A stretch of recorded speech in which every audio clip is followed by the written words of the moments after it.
What the question is saying, question बोल रहा है एस और एल दो पार्टनर्स हैं, ठीक हो गया भाई, एंड दोनों का प्रॉफिट शेयरिंग रेशियो हमें दे रखा है दैट इज 3:2। 1 अप्रैल को उनकी कैपिटल दे रखी है 150 और 2 लाख, मतलब ओपनिंग कैपिटल आपको क्वेश्चन में गिवन। Partnership deed provides for IOC at the rate 8% पर एनम। आपको शो करना है treatment of IOC in the following cases if firm ने प्रॉफिट अर्न कराओ 14,000 का या फिर फर्म ने प्रॉफिट अर्न कराओ 60,000 का, मतलब बेसिकली कितना आईओसी मिलेगा that you have to tell, simple. Okay, तो आईओसी कैलकुलेट कर लेते हैं। नॉर्मल केस में आईओसी एट द रेट कितना परसेंट सर, 8% पर एनम। तो एस का आईओसी कितना आएगा आपका 1,50,000 इंटू 8/100 एंड एल का रहेगा आपका 2 लाख इंटू 8/100, ठीक है, जो कि दोनों ही केसेस में सेम रहेगा। तो यहाँ पर हो गया आपका 12,000 और यहाँ पर हो गया आपका 16,000। ये बात क्लियर हो गई। तो सर आईओसी आ रहा है 12,000 एंड 16,000, ठीक है।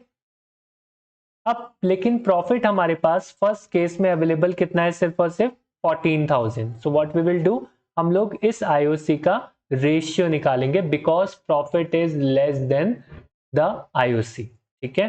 तो आईओसी आपका कितना हो गया रेशियो इसका, 4 3 जा 12, 4 4 जा 16। तो इस 3:4 में you will distribute this profit.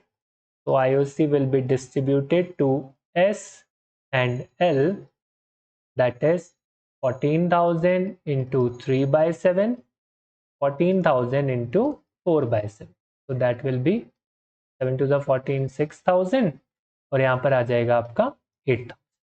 Clear हो गई बात। ओके, यहाँ पर हम आईओसी एस को देंगे 12,000, एल को देंगे 16,000 and profit will be distributed that is 60,000 minus 28,000, क्योंकि प्रॉफिट में से हम आईओसी को क्या करते हैं, माइनस करते हैं, ठीक है। तो 28,000 हम माइनस कर देंगे, what will be the final answer 32,000। ये profit will be distributed among S and L in their profit sharing ratio that is 3:2। तो 32,000 into 3 by 5, 32,000 into 2 by 5, 5 6 are 30, 5 4 are 20, 0 0, 3 4 are 12, 3 6 are 18, 19,200 और यहाँ पर भी आपका 12,800, सिंपल। तो प्रॉफिट कितना हो गया सेकंड केस में आपका 19,200 एंड 12,800। फर्स्ट केस में कोई भी प्रॉफिट नहीं है, आईओसी मिल जाएगा 6,000 and 8,000 because profit is less then IOC. Understood, ठीक है।